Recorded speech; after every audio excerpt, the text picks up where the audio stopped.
Well, you threw a lip at her. Let her know. That's not a joke. Stop. I was just like, that's not a joke. That's a threat. No, it's a joke as long as you tell him to lighten the fuck up, too.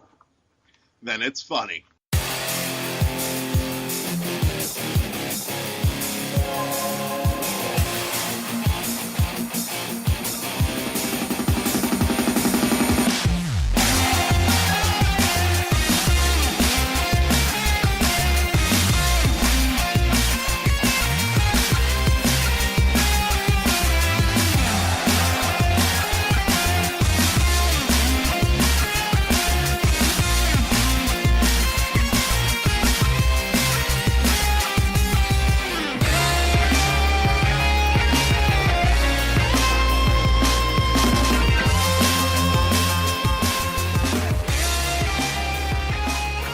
Hello, everybody. Welcome to World 101 Podcast. I'm your host with the most, the Chocolate Thunder with Wonder, the Nestle Crunch Wonder Ball, Mr. Eddie V. Joining me is the Red Velvet Nordic Beast himself, Mr. Larry Giver. Eddie, your head is adorable. I just want to, rub it. I need to get it cut, though, because all these snaps are not doing it. And it's the lovely, luscious, our special guest, the Catalina of Kate. Yeah, Kate. Caitlin. Hi, guys. Hello. Sorry, I had to come up with a name off the top of my head. So no, it's fine. Eddie, you're reaching. You're losing your touch. Aw. Well, I didn't have time. Surely not. I didn't have time to guess or create. Hello, everybody. So let's start with what we've been playing. Caitlin, have you been playing anything? Watching any movies? What's been up? Well, I've been playing The Witness, and I've been working pretty extensively through that for the most part, and I've also kind of been playing some Dark Souls. PS3, PS4, Xbox 360 or One, or PC. Is it PC? I think it's PC. Both. Well, 360 and PC for me. Okay. So. Have you finished it? No. I'm nowhere. I'm still at the very beginning. I just beat the gargoyle demons. Uh-huh. And that has taken me forever to do. I have it for PS3, and I think I got to wherever the big boss is, like the first boss in that whole game. And I'm like, okay, how do I beat him? How do I kill him? And got hit by 2 times. It was done, game over. And I took the disc out and put it back in the cover to be like, I'm going to move on to other games because I cannot do this. Not today. Yeah, that's how I started too. And I think you just kind of have to persevere and push through it. It started bringing memories of Deadly Towers for the NES, and I said, "Nope, not today, Satan." Yeah, and like, moved never on. Mind. Yes, so. I can understand that. But then I ended up buying Bloodborne for PS4, and I'm just like, why? Yeah, how do you like that? Have you played it, or? I played it. It's a broken mess. Like, I think it's because of, and I understand it was designed to be hard, but but I think because because I play DMC Devil May Cry, and I like the turbo mode on there, and I like the combos and quickness, like that kind of action game. Playing Bloodborne and the unfairness of it, I'm just like, this is for a certain type of people who love that accomplishment, but I like the flashiness. Like I love the punishing. It's not unfair. Well, I mean, it is pretty punishing. It's punishing, but the replay value goes into boredom, because now it feels like, because you're not good enough and you're still not learning enough, we're going to push you back long. You know, we're going to put you far back and make you redo everything. And it's just like, I understand not taking it easy on the player. That's all fine and dandy. But when your purpose is not to progress through a game for hours, it becomes like repetitious. And I'm like, you know what? I'm just gonna put this away. I need a game I need a game that's gonna reward me for my progress, for getting better, for being able to take the time and understand the mechanics. I shouldn't be punished because your game is forcing me to be punished. Like, there's a way to punish people with your difficulty, but not forcibly be able to do it. Right. Yeah, I can understand that. Like I could be punished playing like Tetris on level 15 and try to keep up with the speed to make a line. I could be punished that way because the game is designed to do progress that it gets a little bit challenging. But to start off to be like, guess what? These enemies are like 15 levels higher than you, and you're hitting them with a butter knife that's made out of plastic. Right. Yeah. And that's like, well, that's unfair to me. A lot of the mechanics and stuff they don't teach, like what's my currency, and it's the destiny mechanic to me. It's just like, we'll just throw you into something and expect you that you know everything. And it's just like, no, you might want to teach some people who are new to this game, because they're going to play this and be like, we don't want to play this game anymore. We're going to think it's bad. And so, I mean, it's good for people who love it, but I'm just like, the boredom is just, it sets in, and I'm just like, I don't have time for this. Right. Yeah. Yeah. I think those games go for people who are really big achievement hunters. Yes.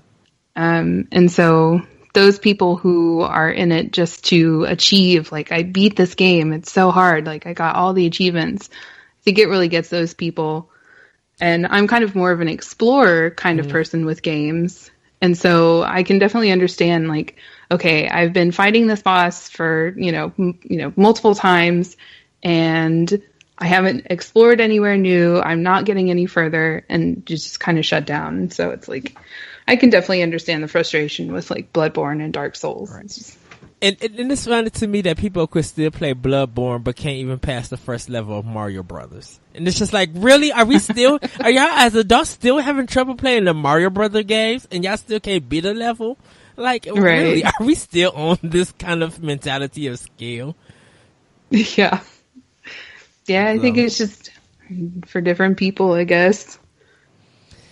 Okay, I know you said and you mentioned you're also playing The Witness, which is how you and I happen to cross each other. I'm curious to speak some of that too for those of the three people that listen that haven't been watching.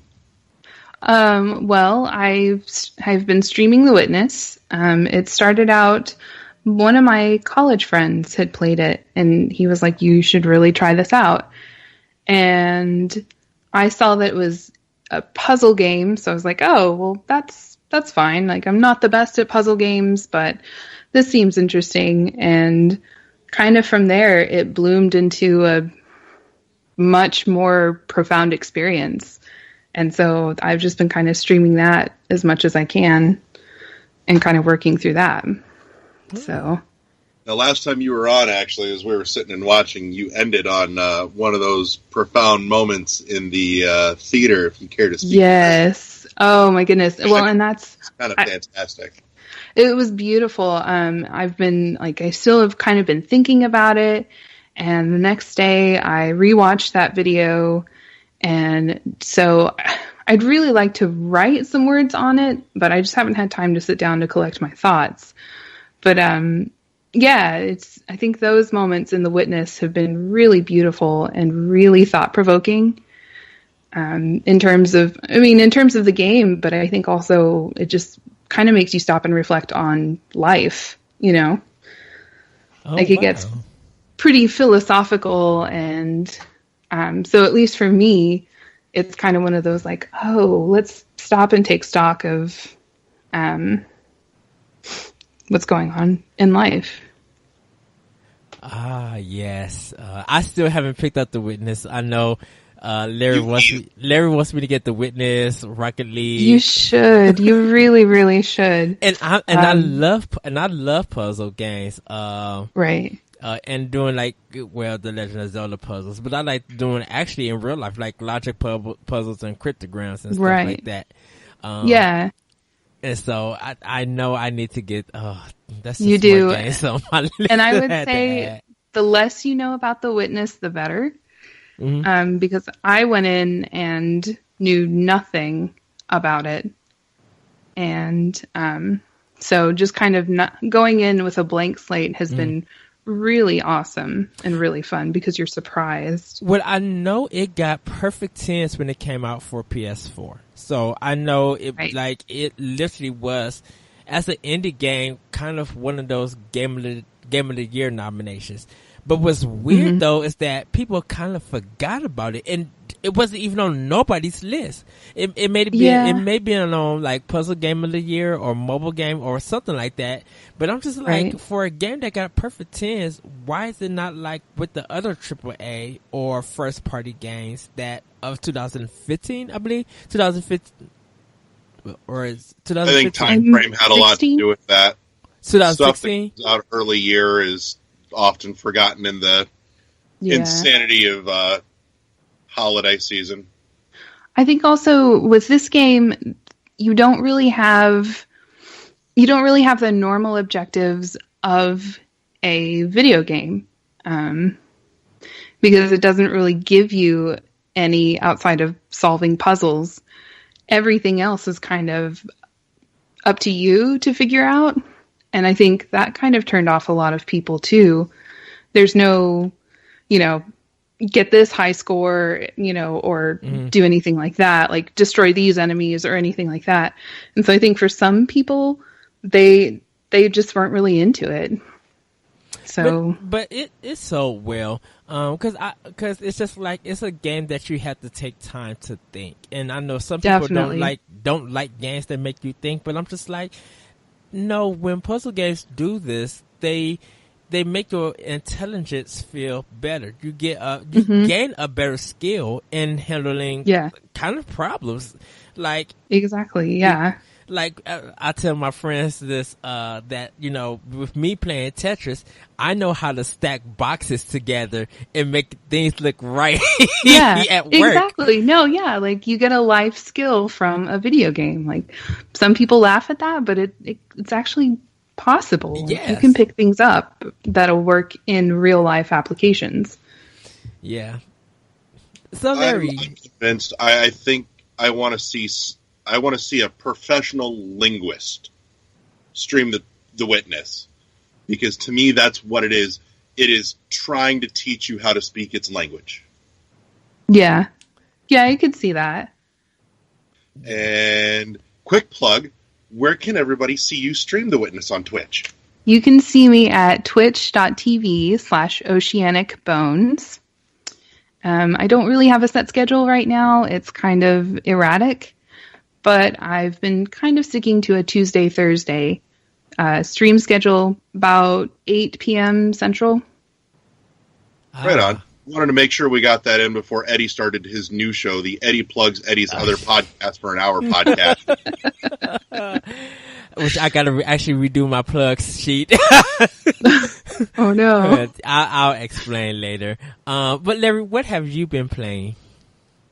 I've been dinking around with Has-Been Heroes a little bit off and on. I've done enough. I need to get the review written on it. It's a mixed bag. I can see a few people really liking it, but I don't think it's got any major mass appeal to it. So that's going to get written this week. On the flip side of that coin, I've also been playing Graceful Explosion Machine, which is fantastic, and it totally scratches that Geometry Wars itch. And I say that in very specific terms. Like, it doesn't play like Geometry Wars in terms of controls or mechanics. It's not a twin-stick shooter, though you'd be forgiven for thinking that's exactly what you were getting into if you just glanced at the previews. It's more in regards to, it is kind of an arena-based, high-score-driven shooter fest with a beautiful, very simplistic art style to it.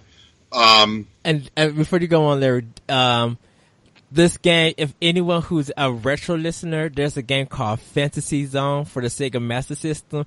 And I was looking at a review and they mentioned that game and I completely forgot about Fantasy Zone. And then looking at the game, I was just like, I see it now. Well, go on. I'm sorry. No, that's all right. Oh, quick question. How's the soundtrack, the music? I like it. I wish there was more variety to it. That's that's part of it that makes me a little sad. It's got just like one or two tracks, and I wish there was more variety of the music. Is it What's more like there is good? Is it more like 8-bit techno, like kind of like the trailer, or is it a different? No, style? It's a little more on the chill side. Actually, okay. It's not super pulse driving. It's almost contradictory in the sense that the look and the sound of that game gives you kind of that relaxed feel, but the gameplay kind of gets the heart pumping a little. Okay. Because I was wondering, I meant to ask you how the music was for that game. I like what little is there. But I do think the game is actually, in more than one way, now that you've mentioned that and I've thought about it out loud, a little self-contradictory as well, in the fact that, here's a game that's supposed to be a space shooter, but the way it feels when you move and the way it looks and feels like everything else moves kind of feels like everything's underwater, and it almost reminds me of Flow. Okay. It doesn't feel real sharp and snappy. I can't say it feels sluggish. It just feels weighted. So, and that's the best way I can describe it without thinking about it any harder at the moment. But what's there, I like. It's growing on me as I get closer to finishing it.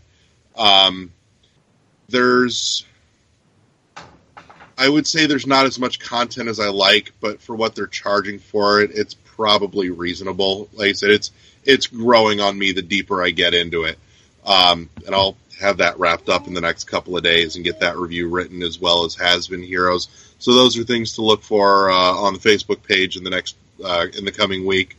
I've been playing a bunch more Zelda because it scratches my completionist itch. Not a lot of games do. There are some where I go, there's a whole lot of stuff to do, and I don't care about most any of it. This one, on the other hand, has me hunting for stuff to upgrade all my equipment as much as humanly possible. Hunting for all 120 shrines, all the Korok seeds, which I may leave that one alone just because that's almost too much. That borders on obnoxious. But trying to, just clean up all the side quests and everything as well, too, is something that I actually want to do, just so I can kind of see everything the game has to show me. Oh. So that's most of what I've been playing this week. All right, and what I've been playing is Horizon Zero Dawn. I've been getting a little bit further into that game. I'm still enjoying it. It's still a 9 for me, and I will have a review up for that game a little bit later. I still have some of the problems that I talked about, but I'm enjoying it. I'm getting through it, making progress. Picked up Persona 5, Take Your Heart edition. And so if you check the Facebook page, you guys will see the collection that I have that came with it. Beautiful box. Love the toy. Haven't downloaded the soundtrack yet. But the game itself is really good. It's giving me that Tokyo Mirage Session vibe.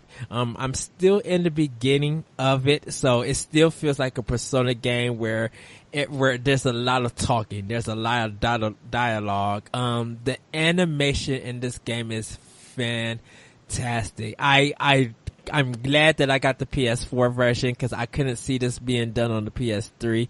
It looks very beautiful on PS4.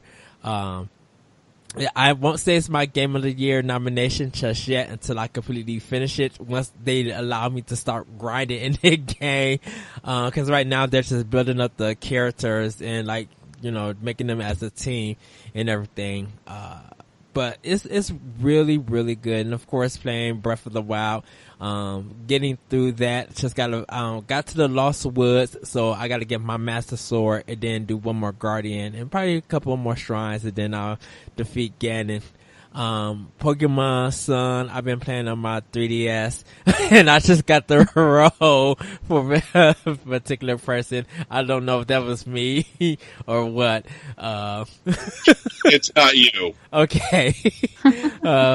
But cause I said Pokemon, I'm just like, oh, what happened? I did start up my Xbox One and checked out the new dashboard. Kind of nice. I really liked it. I was playing something on it and I can't remember what I was playing on it because I haven't played my Xbox One in a while. But I do want to get back into Dead Rising 4 for that system. Really enjoying that. Very comedic. Kind of just fun. I like the balance that's in that game. Oh, I know what I bought. The Blob 2 for Xbox One. This is my third iteration of this game. So I own it for Wii, I own it for PS3, and now I own it for Xbox One. And it's such a beautiful game. I always talk about it when I talk about coloring games. And it's just fantastic, beating the ink and stuff. But the soundtrack is phenomenal. If you like a little calypso, little Jamaican, hey man kind of dance, kind of groove. It has a nice funk groove to it. Very relaxing and stuff. And it's just a beautiful game all around. It was only like $4 on, Xbox Live.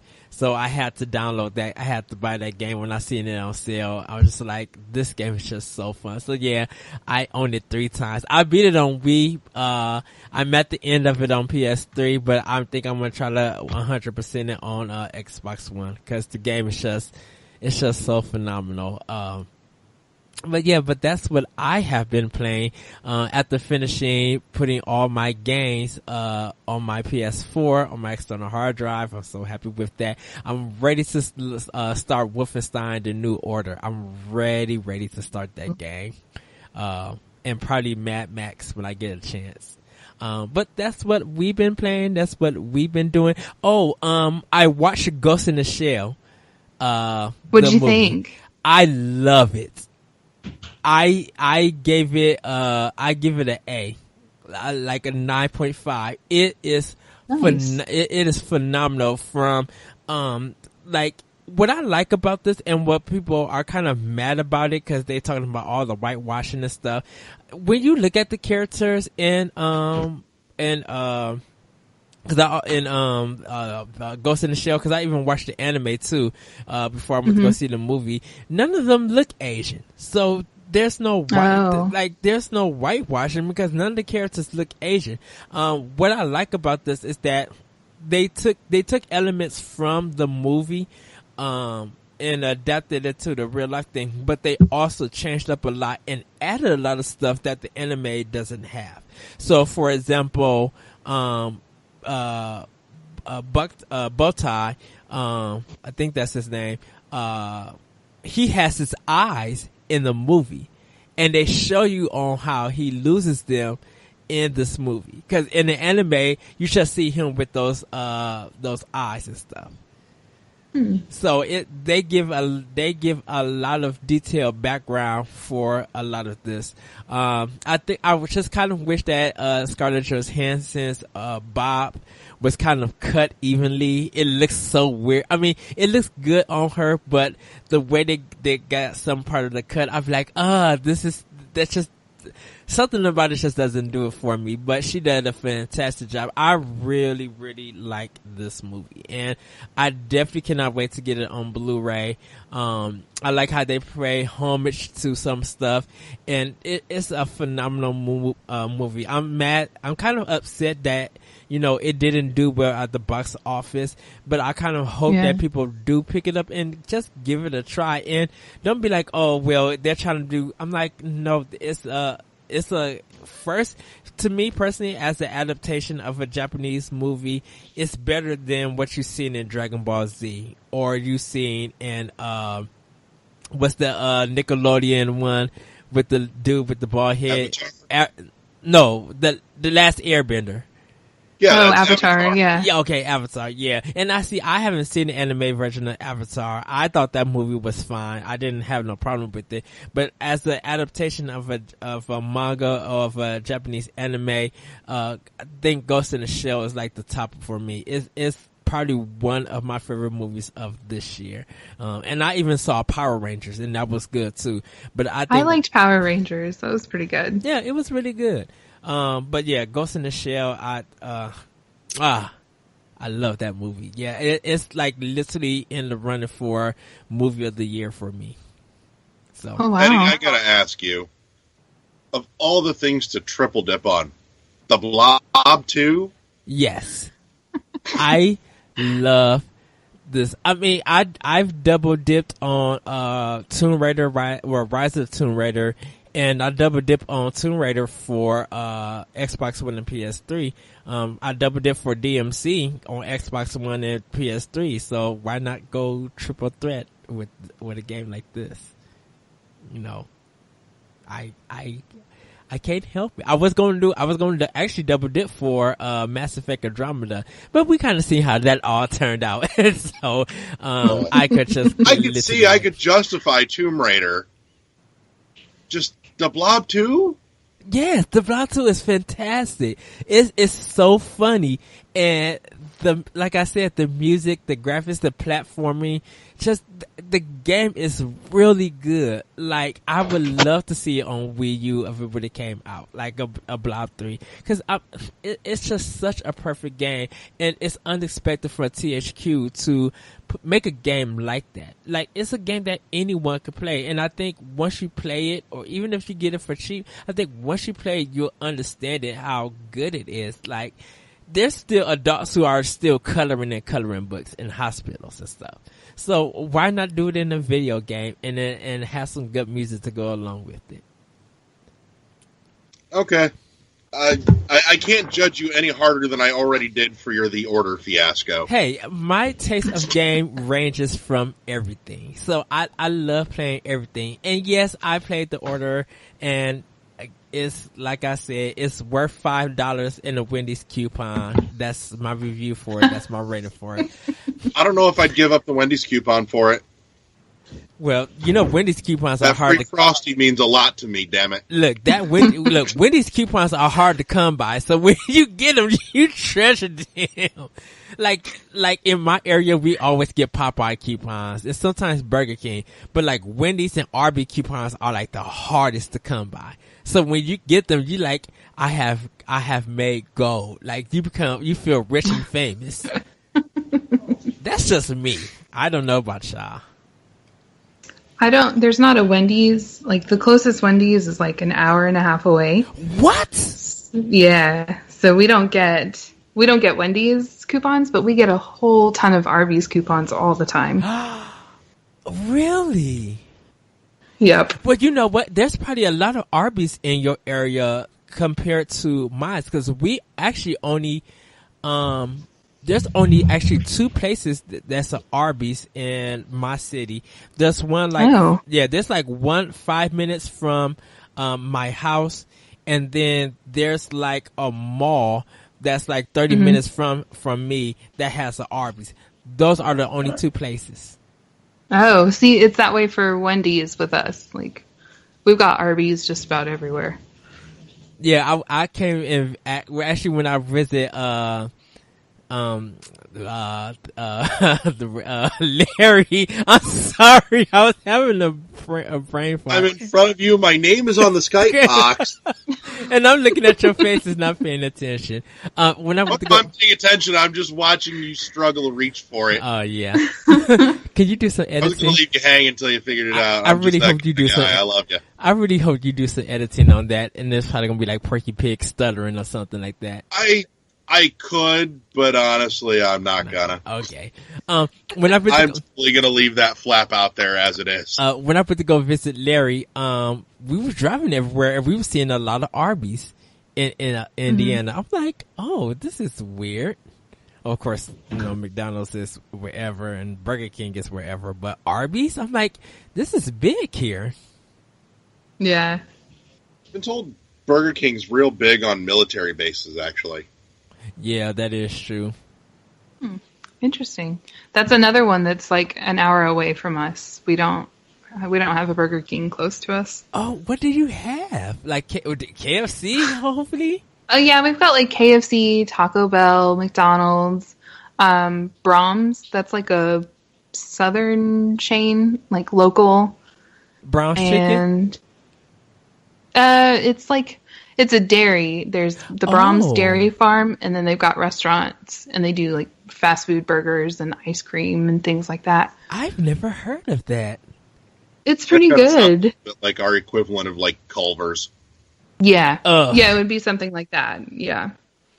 Okay, hopefully Brown. Talking about fast food, can we talk about Arby's advertising game lately? Because, goddamn, Yeah. that's great.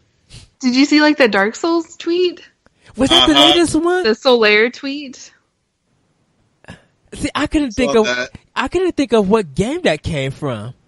Yeah, that was Dark Souls. Oh, nice. Yeah. Yeah, their advertising game has kind of been absolutely on point for the last several months. Yeah, I think it was after the Dark Souls tweet I started following them. Yeah, like, you're all right, Arby's. Yeah, I've been eating a lot of Arby's food, like probably like every time I get paid or whenever I come from work. I'll be like, I just need a burger from Arby's, a cheese, a cheddar. That mug is so good, just like. Oh, their fries are bomb too. I love their fries. The only one I was disappointed with, and for me personally, I thought all of it has been great, but there was just such a missed opportunity when they did the Metroid one. Is the caption just said the last Metroid is in captivity? I'm like, really? You're fucking Arby's. This should have read as the last Metroid is in captivity. I would have loved Arby's so much. And then how did somebody miss that joke? And literally had an Arby's burger looking like Mother Brain or looking like a Metroid. I would have been like, yep, it's time for me to go to Arby's right now and support them on this. Yeah. So that being said, we've made the rounds. Our guest, Kate, joins us this week as we want to delve into some stuff to do with streaming, YouTubing, and things of the like as it pertains to the this past week's Persona 5 debacle that was started because a notice came out along with the game saying that, you know, we don't mind if you stream it and YouTube it. We just, ask that you not do anything beyond this point as it's a story-heavy game, and we want to, kind of avoid spoilers floating around there, floating out there for everyone to find and ruin their experience and all that. And it was all polite enough up until the end when they said, if you do it, we're going to copyright strike and DMCA take down you. And just to give everybody a heads up, they also did this for Japan. So it's not just us as America. Japan got that same notice too. Mm-hmm. Now, as with anything on the internet, asking politely will get you some results. Making threats and demanding will immediately guarantee that everyone will do it just to spite you. Yeah. And also Puyo Puyo Tetris, you're allowed to stream that game, but you can't stream the adventure mode because there's story points that they don't want to ruin for a puzzle game of matching. Yeah. Well, if there's a story mode, I can kind of see it. But that being said, they've also, put out there too that Persona 5 is kind of a special case for them, given that it's such a story-centric thing with some, heavy plot points that they don't want ruined for people, and that they are kind of finding their footing in the world of how do we handle and deal with streaming and YouTubing and things of the like. And, I thought it raised some really good questions in regards to, how do we look at this? It's become very ubiquitous in the world of gaming, but, are there maybe potentially some legalities that nobody's really stopped to think of? Because the first thing that popped into my head was, we look at the movie and the TV, like anything that you buy in terms of entertainment, such as movie and TV, all comes with that stipulation that this is for private viewing and private use only. Public broadcasting of this is, punishable by law.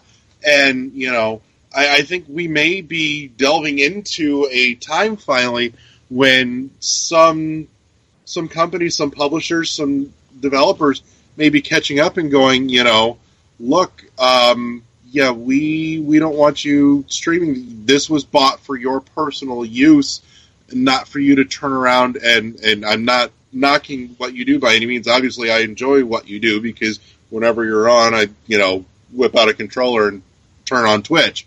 But to say that, who are you to monetize on our product? It was not for that. Any monetization, at this point comes from the end of reselling it for, the cases when you've got a hard copy of something. But, it definitely, I think we're at a fork in the road where we may see a lot of things changing.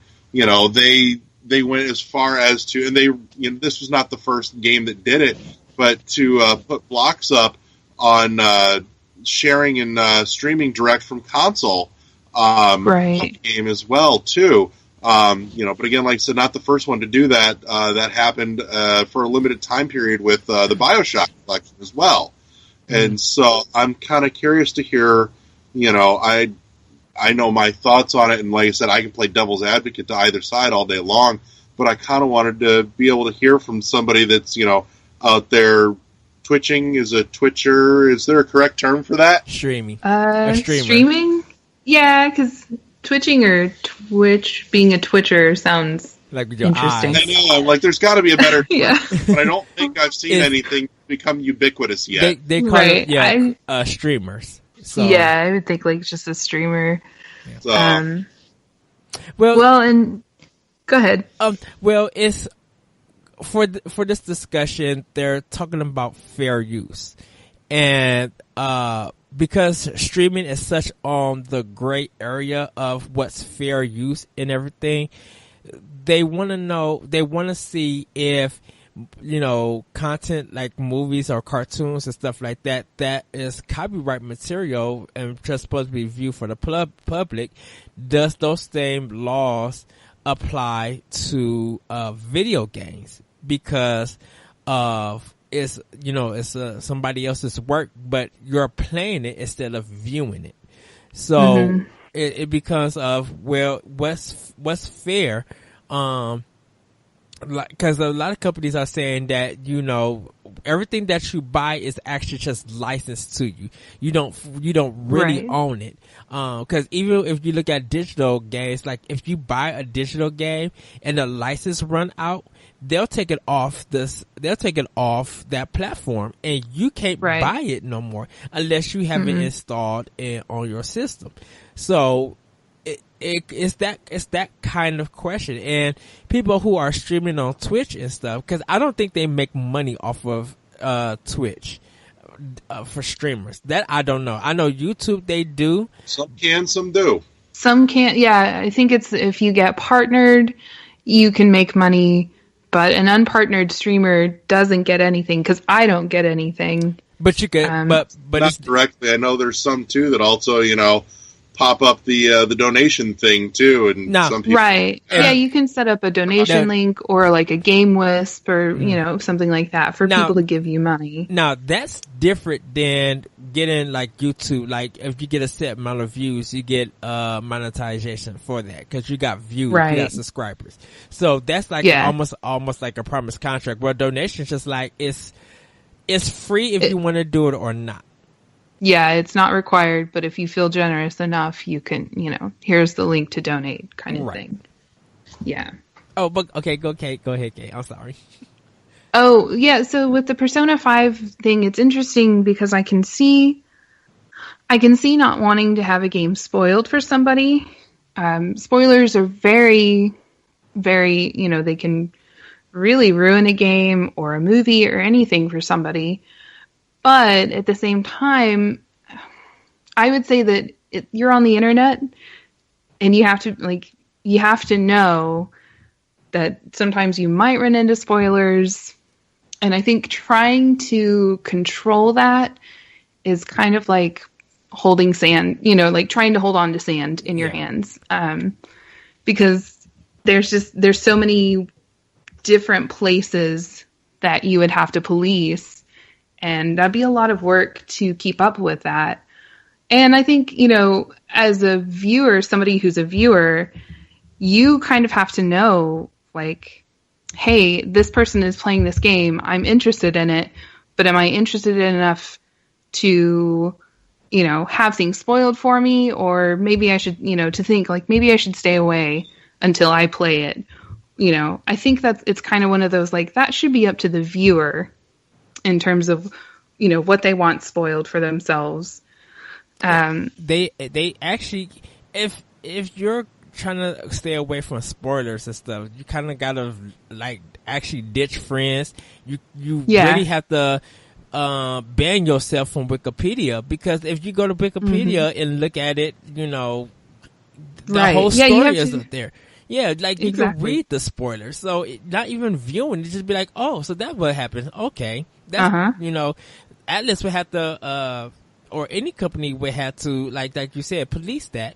You can even import the game already and already know the spoiler and just go around. Like, I could post everything that I'm doing on Facebook and break everything down. How would Atlas even know that? And so anyone who's reading my posts and stuff, I already told them step by step what the game is about and what it's doing. So you have to kind of also police yourself. It's just, it feels like if I go to an arcade and I watch everybody play Ninja Turtles and I stay there, now am I in trouble? Because that's the same thing as streaming, as viewing something. I didn't play nothing, but it's such in the public. The game is there to make money. If I'm sitting there seeing everything, I don't have to play the game now because I've seen all that offers. You're right. Yeah, exactly. Too, in the situation or a case of an arcade, those were machines that were designed for, use and, play in a public space, in that kind of forum. And whoever particularly owned that arcade and bought that machine, paid for that machine and came along with that cost, essentially the licensing rights to be able to use it publicly. It's the same as like a video rental place. Yes. The few that still exist, Family Video. Right. Dear God, how of all of them, how do they do Family it? Video be the one to fucking survive. Right. But in any case, when they buy movies, they don't pay $20 a piece for each DVD or Blu-ray. They're paying through the nose because they're paying for copies that have they're paying for the licensing rights to be able to rent them out and profit from them. Mm-hmm. They're paying for that license. Right. Yeah, but it's just, it feels like if I watch your game or watch a movie that's in the public, whether I pay for it or not, it feels like all that stuff needs to be shielded and I need to have my own copy. So I know that you're trying to force people to buy their own copy, but you already put out a collection edition that's limited to folks who really want all that, who was willing to pay the $100 or whatever to get that version, but you already limited. So some people feel like if I can't get the collector's edition, I'm not going to get the game because I want all the stuff that you offer, because you offer a lot of great stuff for that value. That's the choice, but they didn't limit their option to buy the game itself. Well, yeah. Well, yeah. But it feels like for some people who feel like I want to enjoy this other stuff along with this game, because if I just buy the game, play it, I can't stream it or really say much about it. Within the 2.5 weeks that I play it, I'm just going to end up trading in and getting a lower value. So pretty much all that Atlas said and did just went to the wayside, and all, the money that they made. Yeah, they made money on both copies, but they would have made more if they had the collector's edition. because they offer a better thing. I mean, well, for some, I'm just saying for some people, because a lot of people got to realize Persona has always been a very niche title. It has never been big until Persona 3. And even Persona 4, there's been FES for Persona 3, Persona 4 had Golden. And because people want Persona 5, it's surprising that a lot of people want to play it. And you don't really hear about people streaming role-playing games in the first place because they take too long. You got to do all the grinding, you got to do all the reading, you got to get through all these cutscenes and stuff, and it's just like, who has time to even do that? I want to see you in a Street Fighter battle, busting fools, or I want to learn how you get to that answer, of that puzzle. So I'm gonna watch that. Like, they want to see stuff that's going to keep them entertained. And they you already got people who have a hard time and hate reading in games. So who gonna stand hours to read something like Persona 5 to see you do a dungeon? Yeah, there's an audience for everything. Well, yeah. That's true. Yeah, I mean, sometimes when I go on to watch Twitch, it may not necessarily be to completely watch. It might just be to have some background noise on while I, do some work or something else. So yeah, it's kind of an audience. There's, an audience for everything. Exactly. Case in point, the first time I came across you on Twitch, Kate, was, I needed background noise while I was sitting down here typing a review. And, my default most days is either looking for somebody playing AM2R or somebody playing The Witness.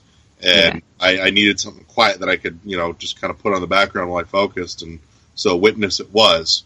Right. Yeah, so I think there would be some people that would sit through the story-heavy Persona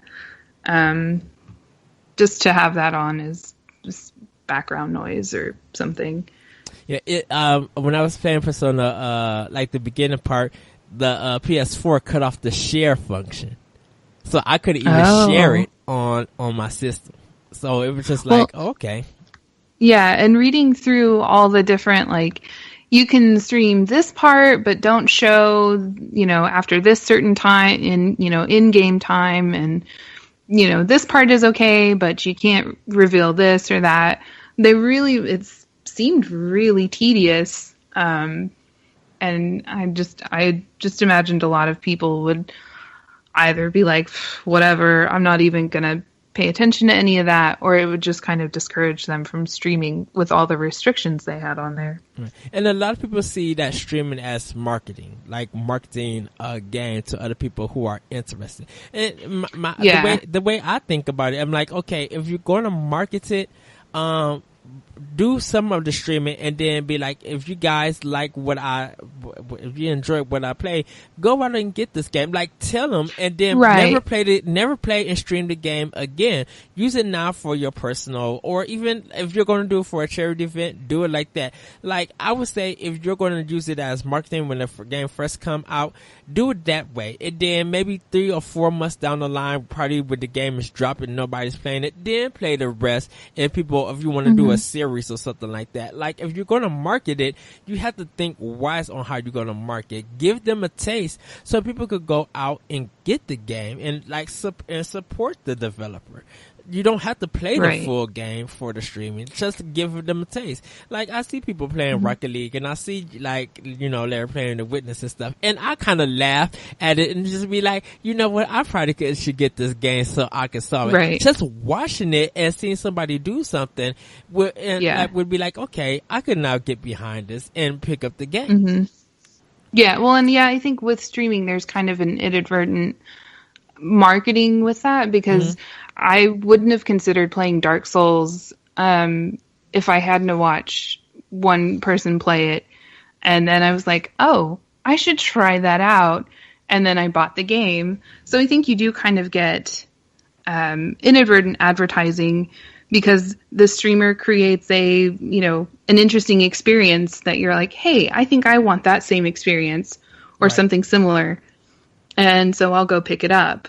So I think it's just kind of, with that, it's just, you're doing advertising, even if you don't necessarily say, like, hey, go pick up the game. Because I feel like you don't have to, because a lot of the times, most of the games that people are streaming are fairly recent games that people know, like, oh, that's on Steam, or, oh, they're playing that on PS4, that sort of thing. So they're pretty aware of, like, what game you're playing. I think you might have to kind of advertise if you're doing more indie games or just older games, And see, it's good for indies because there's just a ton of indie games that we've never heard of. And be like, oh, that's a shoot 'em up I never heard. Okay, it's on Steam for $5. Yeah, let me go download Right. That. Yeah, exactly. And Twitch and publishers and developers are seeing this, and they're some of them are smartening it up, because Twitch has their new program now too, where if you're streaming something, select games, they've got partnerships where there's now a link on that stream where you can go buy that game, Twitch, and if it's somebody buys it, from your link from your stream, you get a couple of pennies or whatever, from that purchase as well. And I think there could be an amicable middle ground where honestly, I don't think what Atlas and Sega asked for with Persona 5 was horrifically unreasonable. I think the only thing that they did that cocked it all up was at the end, issuing out the threat instead of just asking politely. But I do think that there's a happy middle ground to be had where say, hey, look, we understand this is a big thing for a lot of people. We're asking, please, limit it to this for this, at least for maybe the first 2 months. After it's been out for 2 months, fair game, spoiler is off, go bananas, which, they did with the Bioshock collection. After a point, that lock came off. That wasn't a permanent thing. That was just a, one-off for a couple of months for people that, had not played one, some, or all of them, so that, that wasn't floating around so heavily at the time when the game was just coming out. And then on top of that, on the flip side of that coin, you have games where their market has exploded because of streaming and Twitch and the like Rocket League, like League of Legends and Overwatch and others, where, they can develop a very healthy and beneficial relationship with, YouTube and Twitch and the like, potentially even if they were smart, for anyone buying it on PC to have come with that package, or with that game, that exe file, everything that you need to stream it as well. Like, here's the capture software, and here's a link to get everything running. This is everything you need to do to get yourself streaming this on wherever. Yeah. So. Well, and I think you bring up an interesting point of, like, perhaps instead of saying we're going to give you copyright notices and stuff, instead they should have been like, okay, from this span of time, don't reveal anything. And I think that kind of highlights that there's a difference in opinions on how long you should wait to not spoil something. Some people say, like, oh, just wait a day. Other, and depending on what medium you're talking about, do you wait a day for, like, a TV show, or do you wait how long do you wait for a movie, and how long should you wait to not spoil something for a game? And I think a lot of people just have different opinions on, how long you should wait before you spoil a game. But I think that would have been better, Well, I think when you have word of mouth spoilers, you don't want that. If you have viewing spoilers, you know that you're on a set time frame. So you could be like, I feel like every 2 months after a game comes out, everything is free to spoil anything. You know how people, and people was even mad at The Legend of Zelda Breath of the Wild. They didn't want nobody spoiling anything. And they were just like, well, I just climbed the mountain. Well, don't spoil that for me that you climbed. I'm just like, you're climbing a mountain. That's part of the gameplay. Right. Like, yeah. People were just like, if you put this game on Twitch for me to stream, I'm not going to watch it, because a lot of people felt like they didn't want to ruin it. Whereas Persona is just like, who wants this game to be ruined? Like, people have already bought this game who want to play it, and people are still playing Mass Effect Andromeda or still playing Breath of the Wild. Like, people are not focusing on streaming persona or anything, because a lot of people are not even into RPGs. Like, right. Yeah, and I think, again, that is kind of, you should leave that up to the viewer. Right. And they should have this common sense to be like, oh, that's a game I'm interested in. How do I feel about it being spoiled for me? And then they should decide, like, hey, I'm not going to watch this stream. I'll play the game first before I come back and watch it. And I don't think that should be any sort of developer's job to be like, no, guys, don't spoil it for this other person that doesn't want to watch it. It's just, you kind of have to know that, if you're going to get on Twitch, you might see some spoilers depending on what stream you click on. All right. I'm going to be devil's advocate for a minute. I'm going to argue the other side. Just from a developer and a publisher standpoint, I'm going to say 1 month, and there's a reason behind it. If you think about it, it's not just in terms of not spoiling it for other people, but the thing is if this content is out there, how many people didn't buy the game because they could just watch it? Oh, how many that's people definitely true. How many people didn't buy your game because you didn't market it well? It has nothing. You could market it to death, but a story-heavy game. Well, yeah, but see, that's the problem. If you blaming that your game didn't sell because of people not viewing the game, then where is your marketing? Your marketing needs to be strong. If your marketing is not strong, then people are not going to care about your game. In fact, your game has to be interesting, because if it's just a reiteration of a series that people have known for years and it's just going to play it like the same, or even people reading reviews, it's not going to be up to the viewers of streaming to that's going to hinder your game sales. Like, if it comes out and your game is only 5 hours and we read it in a review, that 5 hours that someone is streaming is not hurting your game. You need to, you should have made a longer game. B, you need to market the heck out of this game. Even before it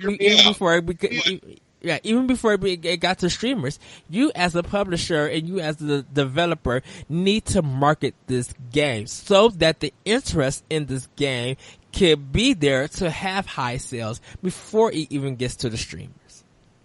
Hear me out, though, because even if they market the hell out of it, and it's a great ad campaign, yes, and the interest is there, how many sales lost, though, by people that were interested and flipped on Twitch or YouTube and found a stream or a Let's Play of it, within the first couple of days, and just sat and watched through it all and went, you know what? I've seen it. I don't have to go buy it now. That, because, and again, I say 1 month, because typically that first month is the biggest boom for sales for any game. Everything after that is just decline, and how much of a tail can you have? But then it's not unreasonable. But then you're going to have to deal with, okay, the game's been out for 1 month. Now let's check out GameStop and see how many copies it's been turned in.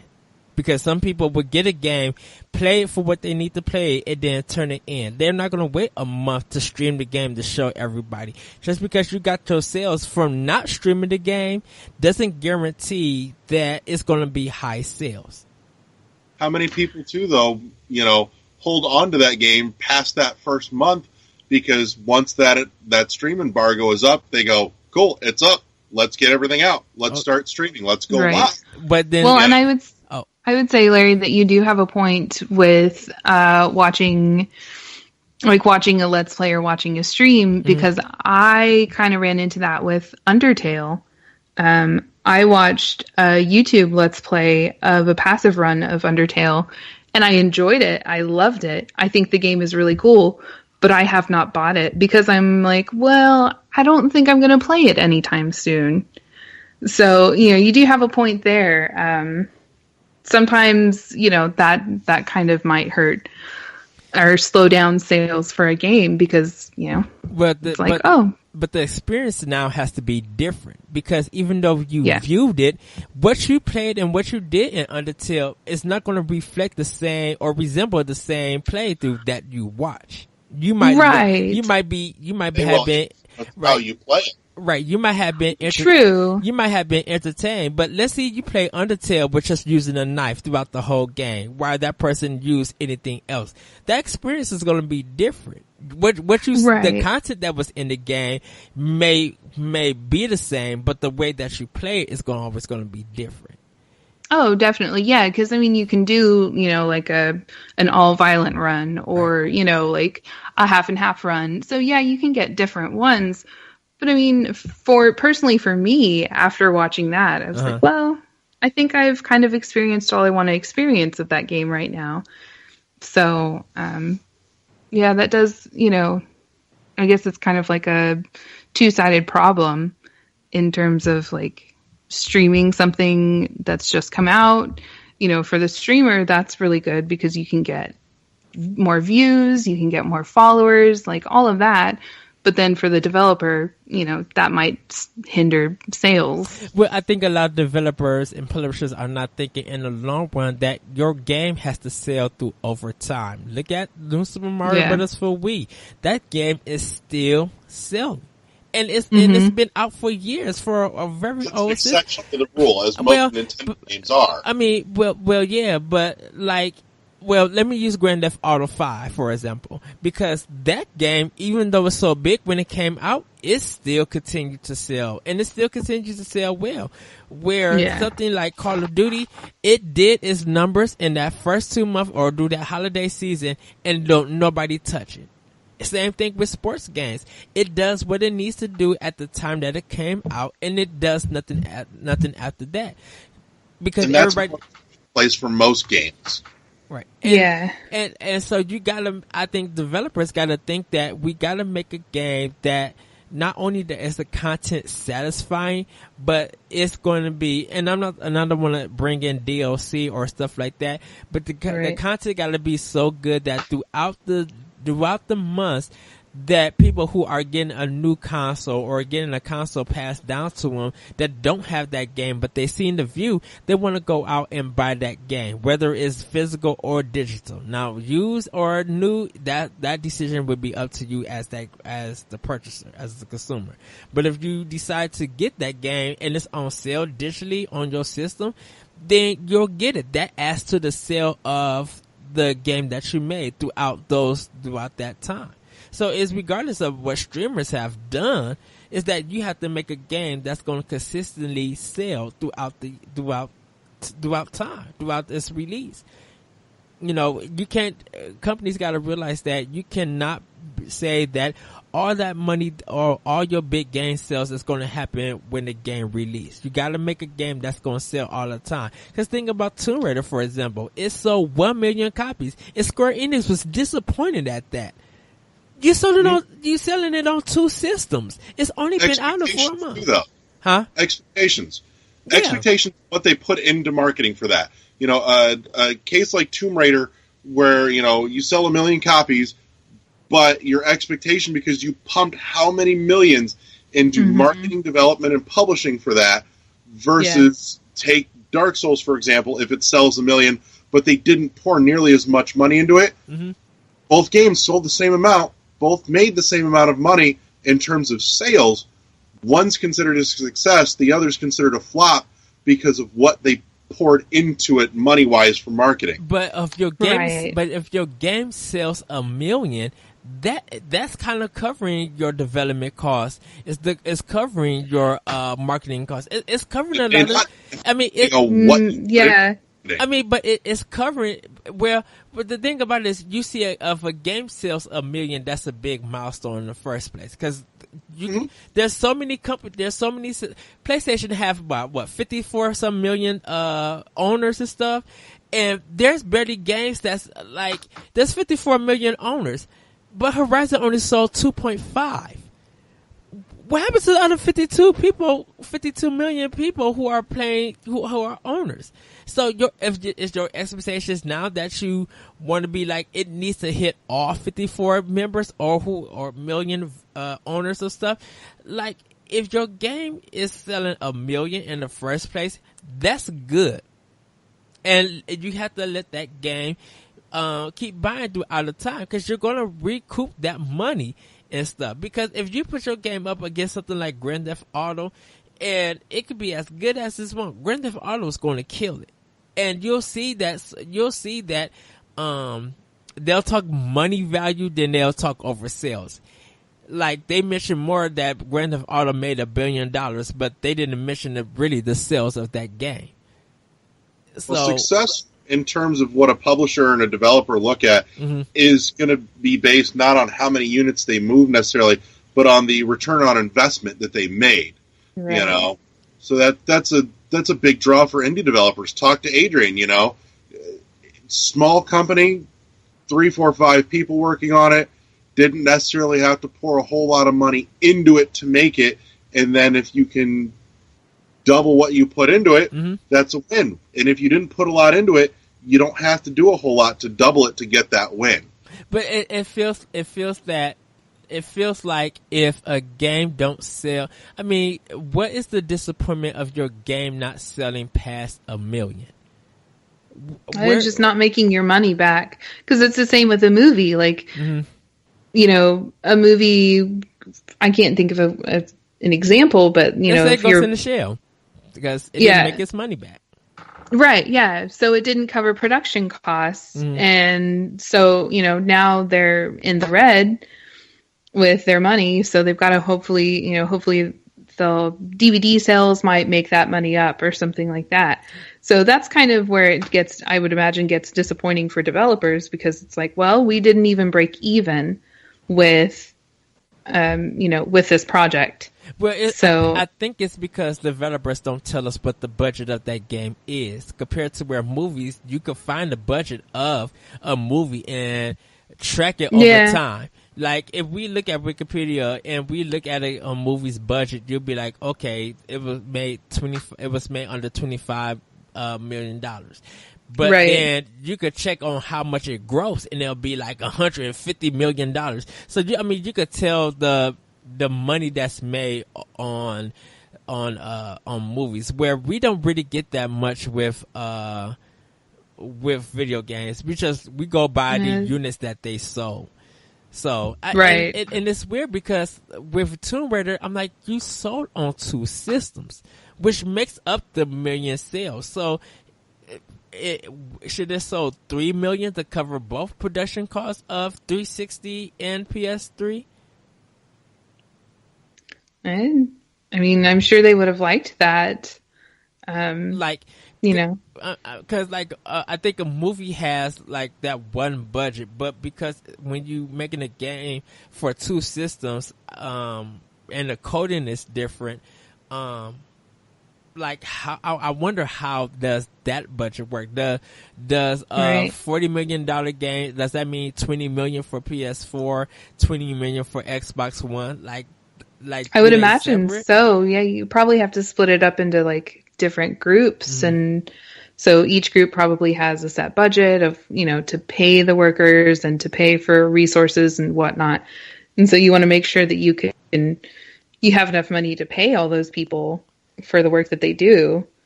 Right. Because they end up combining the sales, and they'll just be like, well, this game is leading on PS4. Like, they don't say 1 million of Tomb Raider sold on PS4 or something, or PS3 or something. They don't announce that. They'd be like, between both systems, the game itself made 1 million sales.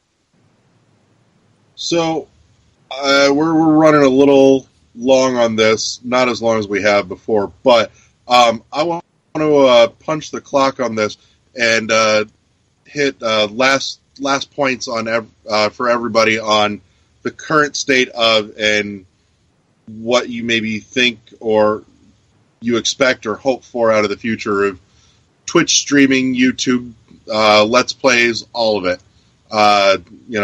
2 minute cap just to kind of wrangle it all together, and then Eddie can start his new show. Okay, so kind of what we expect in the future for those streaming services. Well, I see, Twitch and YouTube, any sort of streaming service, kind of staying around for a while, because it's a new way of getting content. You get, kind of on-demand content that it's not, television programming or a movie or anything like that, but it's kind of a unique content, and I don't think that's going to go away anytime soon. And I think it'll just kind of continue to grow, and yeah, so it'll be around for a while, I think. And with it being so easy to get into, anybody can really kind of do it. So, it's accessible, unique content, and I think it'll be here for a while. Eddie? Yeah, I think nothing's going to change. I think if YouTube keeps changing their policies and stuff, I think a lot of people are going to stop streaming on YouTube and continue to stream more on Twitch. Because, if streaming was such a problem, it wouldn't be on PS4 or Xbox One. People wouldn't get the equipment that they need to stream on Twitch to show off games that we want to see more of. With this gameplay and stuff, because for a lot of developers and publishers, they keep showing us cutscenes and not showing us enough of the game. So if we could see what the game is going to represent and how it looks like in motion, and it sells, that's the kind of form of marketing that regular gamers are doing, then Twitch would be the best way to go see it. Mm-hmm. Whatever affects the sales, if a person already had determined to buy that game, they're going to buy it. If they don't want to buy it, it's up to them not to buy it. It's a free market. And you can't force gamers to buy your game or expect that a game is going to be successful or not. The streaming stuff on Twitch may help. And I know my 2 minutes is probably up right now, but I personally think that it's not going to change. I think Twitch is going to get stronger until we find a balance of what fair use is going to be about streaming. Right now, we just don't know. But right now, it's good for it's good for people to watch and enjoy. Yeah. Right on. I would say that I think, like it's been said before, Twitch will continue to grow. It's a burgeoning platform, as it were, and I think it's a good thing. I do think, though, that publishers and developers would be smart to come to an arrangement of sorts with at least Twitch. I don't think YouTube is anything you're ever going to manage to manage ever again.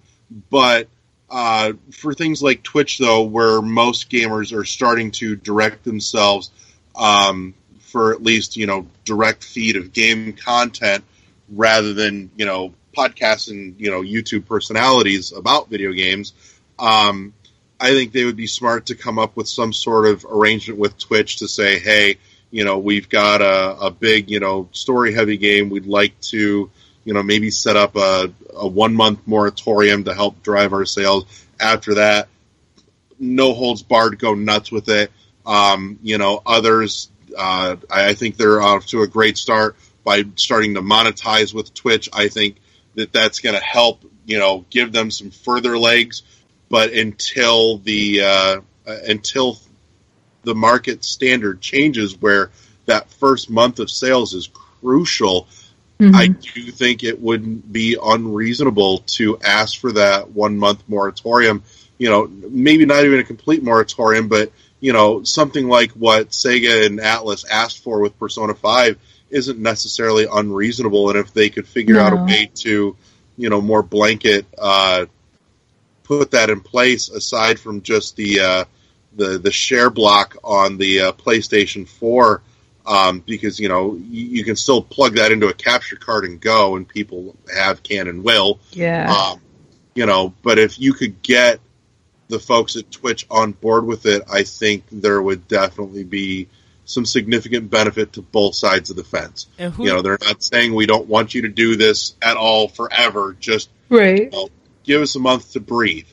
Mm-hmm. And then go nuts. And who is Atlas going to look for? Atlas is going to look for the people who have a lot of viewers and a lot of subscribers. But if you find a channel there's only people, 1 or 2 people only watching, and they're playing the whole game, Atlas is not going to notice that. That's too many people. It's not hard to pick that stuff up with content ID scrubbers like what YouTube uses. Well, yeah, and Facebook especially too. You know, they're both getting pretty gnarly about that. And it's also, you know, you can just look in the Twitch directory, you know, the games directory, and see, like, okay, all these people are playing Persona 5. You know, so unless you don't advertise what game you're playing, then they can find you that way too. And I'm sure that there are people as well that probably go around and, you know, report channels for doing, you know, like, oh, they're streaming Persona 5, I'm going to go report them. So I'll be like, I'm playing Aliens Colonial Marines. Ain't nobody going to watch that. Right. Or what that brings us, I say that kind of brings us to the most listener requested, the listener favorite part of the show, our longest running segment, Plug Your Shit. Eddie, Kate, somebody jump in and plug your shit. Oh, okay. Yeah, so I stream twitch.tv/Oceanicbones. I'm streaming The Witness right now, but I kind of like to get into some creative stuff and just play some different games as well. So eventually I'll work around to that. And I guess I'm also on Twitter, Oceanicbones26, I believe. But yeah, so that's kind of my stuff where you can find me. Okay, Larry, would you like to go, or do I have to go? Eddie, you go last because you take for fucking ever. Okay. Go ahead, Larry. Stuff going on. Reviews for Spectre of Torment went up. Coming this week, reviews for oh god, it's gone right out of my head. Graceful Explosion Machine, Has Been Heroes. I feel like there was something else that I was working on, and it'll probably come to me later. But yeah, we're out there. Like the Facebook page, get our content dropped into your feed if you're into that kind of nonsense. I may actually put some love and care into the YouTube side of things and finally just pull the trigger on it, even though artwork is missing and things like that. But we can at least go out. So I may get on top of that this week as I have a little bit of time, and that's something I can do in the background. Join the conversation on the forums page, on the join the group on Facebook. We have our Twitter at World1_1 podcast. We do exist on Twitch. I don't stream a whole lot. Honestly, I usually just watch stuff more in the background while I'm writing, but we're out there, World1 podcast, all spelled out. We're on Sound... God, I'm still trying to break that habit. Screw you, Eddie. It's your fault. We are on ShoutEngine.com. Also out on the iTunes, if that is your platform. I also have up in the background on my laptop working on getting everything submitted over to Google Play. So if that's your go-to environment, we will be there probably by the end of the week with any luck. Sooner if things go right. Also a quick heads up. We will be late posting next week because we record normally on Sundays, and Sunday next week is Easter Sunday, so we're probably going to record on Monday night and post up on Tuesday. You've all been warned, not that you would all miss us that much. And then, of course, in exciting news, I've been beating on this door for about a month and a half in one form or another. We've got confirmation April 23rd. We'll be recording with Tom Happ, creator of Axiom Verge, joining us. So if you've got any burning questions that you want to ask, there is a post up on the Facebook page. Leave your questions there. We'll get them asked on the show, talking about the making of Axiom Verge, the coming physical releases, special editions, what it's like to be the last game to release for the Wii U, and what's next. Eddie, go. Oh, yes. Okay. So you guys can follow me on Twitter at ThatRetroCode. You can hear my other podcast, Optional Opinion, on SoundCloud, iTunes, Google Play, the Anomalous Radio Network.podbean.com, and other podcast apps. You can also read about Optional Opinion and its features at IGN.com. Just look under Anime, ENIME. You can read my other series, The Moment, on SkirmishFrogs.com, SkirmishFrogs.com, where I'll talk about retro games and how they affect my life. I'm also on Power Block, for Nerds Gone Wrong for that website. I do it with Corey Derrick. We talk all about Nintendo games. And you guys can catch, some of my reviews here on, World 101 Podcast on the forum page. And we just want to thank everybody. Thank you, Kate, for coming on to the show. Thanks for having me. And giving us your ideas. We also want to hear you guys, what you guys think about streaming. So email us at world11podcast@gmail.com or hit us on Facebook and, get into the discussion. We, like Larry said, Time Hap is coming, talking about Axiom Verge. So do look forward to that. And with that, everybody, have a great week. Have a great weekend. Quick bit of housekeeping. Almost forgot. For the winners from the Journeyman Project Pegasus Prime episode, the prize pack from Presto Studios is on its way. I just got notification a couple days ago. It's en route. I will be in touch to get addresses to mail out your stuff. I promise it's not been forgotten about. It just needed a little shove. Oh. So... And everybody, I'm sorry, I also gotta add on, cause you guys are talking about Twitch. I have a Twitch channel, the Lyrical One, capital DALYRCAL, the number 1, where I do my Let's Learn. I need to return back to it. And what the Let's Learn is that I play a game and talk about that genre and how you can learn about it and play games in that series and, get some recommendations so that you guys could go out and buy those games, support the developers. And with that, everybody, cool. Larry, Kate, any last words? I want to say thank you to Kate for letting me hornswoggle you into this debacle. Well, thanks for having me. Thank you for coming on the show. And with that, this was a whole lot of fun. Yay! And with that, everybody, have a great week, have a great weekend, and we will see you later. Also, everybody who's hearing this episode, it is my birthday, so I am 37 years old. So, just shout out happy birthday to me, shower me with love and everything. I'm getting old. Yes, happy birthday. Thank you. That's why when I couldn't remember Larry's name, I'm getting up there in age. Eddie had a senior moment. Oh, goodness. But everything in my body still works and I still have good hair. So I'm going to leave with that. That's all that matters, right? Too, right exactly. Before the show, I told him, we got to move back. Guest is on her way. He's like, her? I said, yeah, not him. No. It's isn't it Tom Happ? I'm like, no, you don't. Read the post. That's the 23rd. Blame my head and not my heart. There you go. Yeah, you were distracted. I was so happy because Tom Happ was coming out, and I just got oh, we got a guest coming. Oh, I didn't know. Oh, all right. I'm thinking this Tom Happ. But with that, everybody, with all our shenanigans and everything like that, thank you once again, and we are out. Bye. Peace.